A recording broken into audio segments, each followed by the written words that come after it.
দেখতে পাচ্ছেন মেহরানগড় ফোর্ট থেকে পুরো যোধপুর সিটি দেখা যাচ্ছে। পুরো এরিয়াল ভিউ দেখতেন, 360 ডিগ্রি ভিউ পাবেন, প্যানোরামিক ভিউ। আমরা এখন আছি মেহরানগড় ফোর্টে। এখানে আমাদের গাইড আছেন, উনি বোঝাচ্ছেন আমাদের 8 জন টোটাল আছেন সদস্য। সেই 8 জনের জন্য গাইড চার্জেস নিয়েছে 600 টাকা। অনলাইনে পেমেন্ট করেছি আমি। এই হচ্ছে যোধপুর সিটি। দেখুন সামনে গোলাপ সাগর লেকটা দেখতে পাচ্ছেন। এটা একটা মানে আই থিঙ্ক ম্যানমেড লেক, এটা উনি বলছিলেন ওটা। এই হচ্ছে আপনাদের পুরো যোধপুর সিটিটা দেখালাম। দেখুন মারাত্মক ভিউ দেখতে পাচ্ছেন।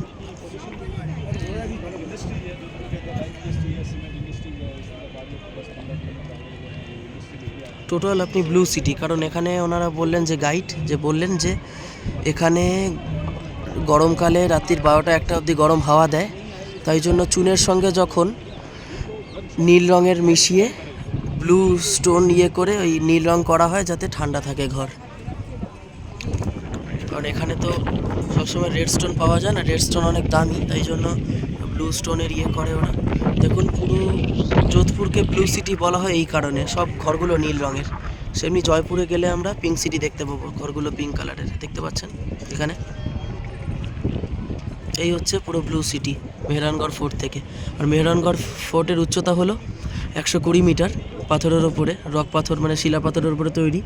এটা হচ্ছে জ্বালামুখী, মানে এটা 750 বছর আগে এইটা আগ্নেয়গিরি ছিল, সে তখন ভলক্যানিক হয়েছিল, অগ্নুৎপাত হয়েছিল, সেখান থেকে এটা জ্বালামুখী জায়গাটার নামও হয়ে গেছে আর কি। দেখতে পাচ্ছেন এই যে এরিয়াল ভিউ দেখাচ্ছি।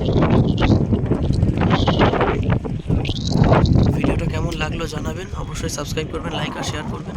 ভালো থাকবেন, নমস্কার।